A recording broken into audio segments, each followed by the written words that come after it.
Hi everyone! It's me again, Annalyn Barrelio bilang isang OFW vlog, tutorial, and tips. So, for today's videos po, ituturo ko po kung ano nga ba ang thumbnail test compare. So, ano nga ba ang thumbnail test compare? So, base po sa nalalaman ko, ang thumbnail test compare po ay isa po ngayong ini-spread YouTube. ay para sa lahat ng mga content creator. Pwede po lahat na gumagawa nito or gumagamit nito sa thumbnail test compare. So, base po sa aking natutunan o base po sa aking nararanasan dito sa pag-thumbnail test compare, so, na-try ko na po ito, 2 beses po ito ginagawa ko. So, napakaganda po talaga mga ka-guys ang thumbnail test compare dahil dito nyo po malalaman kung saang thumbnail po ang maganda. So, meron pong thumbnail number 1, thumbnail number 2, at thumbnail number 3. So, ito po guys, napakaganda po talaga na gamitin mo itong thumbnail test compare. So, kung ready na po kayong makikinig sa aking content, so kung ikaw po ay baguhan sa aking channel, huwag pong kalimutan subscribe my YouTube channel at click notification bell para maging updated po kayo sa susunod kong mga video. So, ayun guys. So, hindi na po ako magpaligoy-ligoy. So, tara, let's go! So, ayan o. So, punta lang po tayo ng ating Google Chrome.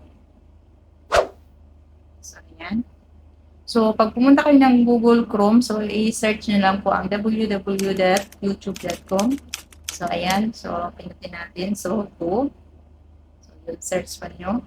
So, kung hindi pa po kayo nakapag-sign in sa Google Chrome, so kailangan nyo lang po i-sign in ang inyong account. Yun lang po ang pinaka-importante sa lahat. So, ayan na po, nakasign in na po ang aking Google Chrome. So, nakikita nyo po ang aking profile dyan. So, sa taas po ng profile, may 3 dot. So, pindutin po natin to. So, kailangan po talaga yung desktop site. Ayan. So, makikita nyo dyan, new tab, incognito. So, sa pinakababa, meron po siyang desktop site. Press nyo lang po ang inyong desktop site. So, dahil po ay naka-desktop site na po ako, so, diretso na po tayo. So, back. Bilis ang bilis. No? So, pagkatapos itong profile, no, pindutin lang po itong profile. So, ayan. Pindutin ko yung profile at mag-go channel lang po tayo. View your channel. So, ayan, press po. Medyo mahina ang aking signal mga guys ha. So, itong customize channel, pindutin niyo po yan. So, ayan. Tapos, pindutin niyo po yung customize channel. So, mga ka-guys, no? Kasi napaka-loading kasi yung signal yung internet. So, di ba, napaka-loading. So, pagkatapos nito mga ka-guys, so, punta po tayo dito sa, di ba makikita nyo yung channel customization. So, dito no, so di ba sa gilid, meron po tayong profile. So, dito tayo pagpunta sa video. So, ayan, pindutin ko po yung video. So, ayan. So, maghanap po tayo ng video guys para ituturo ko po sa inyo kung paano maggawa ng thumbnail test compare. So, maghanap po tayo dito. So ito po, no, itong ginawaan ko kung paano. So, maghanap ako guys ng video na meron akong ginawang thumbnail. So guys, no, so nakalimutan ko. So, bago po kayo mag-start dito, kailangan po naka-ready na yung mga thumbnail nyo para hindi na kayo mahihirapan. So, di ba? So, for example, guys, no, ito po yung paano magawa ng ka-type. So, ito, di ba makita nyo? So, palakihan ko, ayan. Paano magawa ng ka-type.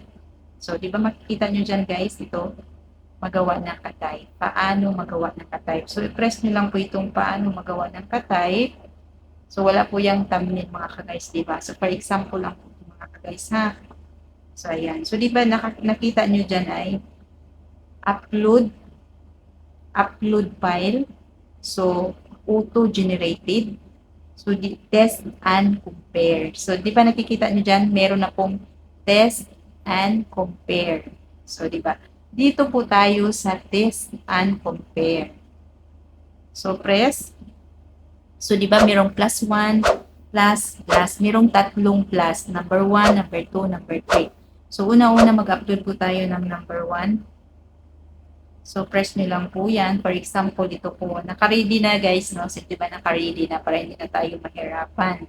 So, ayan. So, test number 2. So, hanap po tayo ng test number 2. So, example lang to mga ka-guys ha, para po itry nyo po magawa ng tatlong thumbnail. Pwede rin dalawa, kahit dalawa lang pwede rin. So, at least ma-spread po ni YT kung saan po ang mas magandang thumbnail. So, test number 3. So, dito tayo sa test number 3. So, ayan. So, ganyan po ang resulta sa thumbnail na ginawa ko. So, di ba makikita nyo dyan mga ka-guys, merong thumbnail number 1, thumbnail number 2, thumbnail number 3. So, pagkatapos yan mga ka-guys, mayroong done sa baba. Press nyo lang po itong done. So, ayan. So, sa taas, merong undo changes. Tapos, merong save. So, i-save nyo lang po ito mga ka-guys. Ayan, save. So, ayan. So, yan mga ka-guys, no? So, tatlong na yan. So, tatlong thumbnail nyo na ang inyong in-upload. So, di ba nakikita nyo mga ka-guys? So, then, so, di ba? Thumbnail. So, di ba nakikita nyo? So, kung gusto nyo i-check mga ka-guys kung saan doon yung napakataas, pwede rin. Pwede nyo ring i-stop. O, kasi mas matagal sa akin kasi umabot ng 12 days.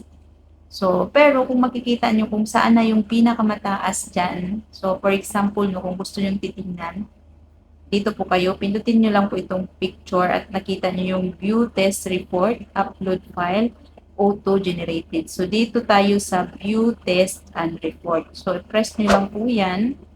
So, ayan. So, di ba makikita nyo yun dyan mga ka-guys, your test and compare report. So, di ba makikita nyo yan? Estimated time remaining. So, 13 days. 13 days pala guys. Sorry, 2 days ang sinabi ko kanina. So, 13 days pala.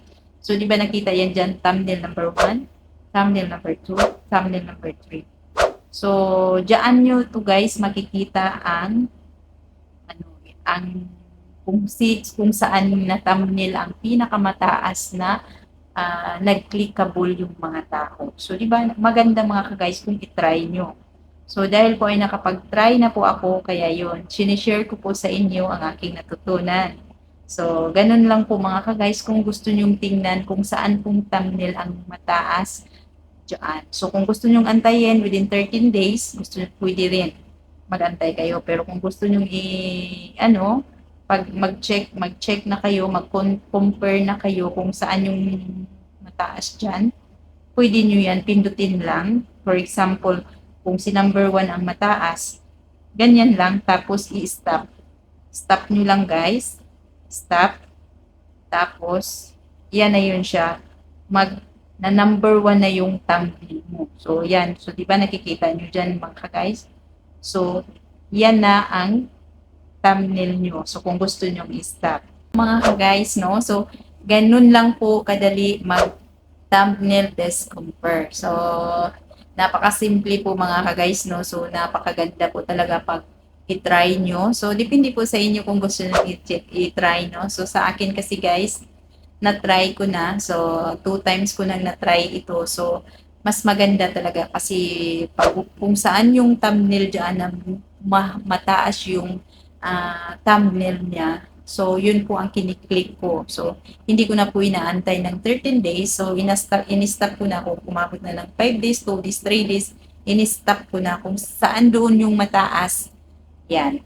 Yun po ang ginawa kong thumbnail. So, guys, kung nakatulong itong aking content na ito at kung nagustuhan nyo po, so, huwag pong kalimutan, pabigay na po ng thumbs up jam at kalimutan, comment down sa baba po para malalaman ko po kung ano pong masasabi niyo sa aking content. At hanggang dito na lang po ang aking content. Maraming salamat po and God bless sa lahat. Bye-bye!